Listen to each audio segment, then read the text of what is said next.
We've all seen the image of the laughing Buddha. He was actually a real Zen monk who lived in China about 1,000 years ago. And he was famous for being very jovial. And he would wander from place to place. And he carried with him a big sack carrying all kinds of goodies in it. He would stop on the wayside and all the children would come running to him and he'd give from his sack something nice, some little gift, something or the other to all the kids, and they would love it. In a way, he created these kind of playway kindergarten schools wherever he went. And he would tell stories and he would laugh with the kids and he would roll in the mud with them. And there was a Zen scholar who saw this behavior and said, what kind of behavior is this? This is not the way monks are supposed to behave. He's wearing his clothes so loose they'll drop off any time. He's carrying this big fat bag. What kind of behavior is this? He's most un-monk-like. So this scholar said, people like him are spoiling the true teachings. He decided to confront him.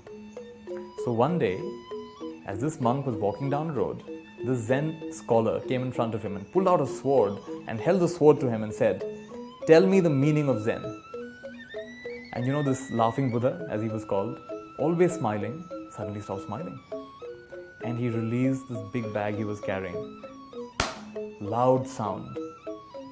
And then he smiled again.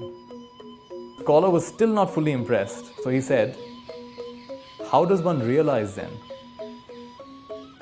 And he picked up the bag and put it on his shoulder, turned around and started walking away.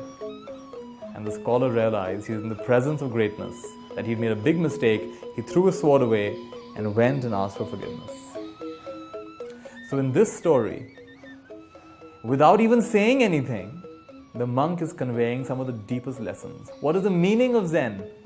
Put down the burden. What burdens are we carrying? Mental, emotional, from the past, worrying about the future. If we have picked up those burdens, we can also spontaneously put them down. Right now, put them down. And once you learn to put it down, you can re-engage, this time not being caught up. You don't run away from your responsibilities, you engage without getting caught up in them. And so he picked up the bag again and he began walking. So in this way, this monk who appeared to be very jovial and superficial and just fooling around, turned out to be someone who was deeply wise. And that deep wisdom did not take away his playfulness. So we can be very much connected to ourselves and we can also be very playful. So this is a light-hearted approach to a really wise way of living. And the laughing Buddha, the Zen monk, represents that wonderful teaching.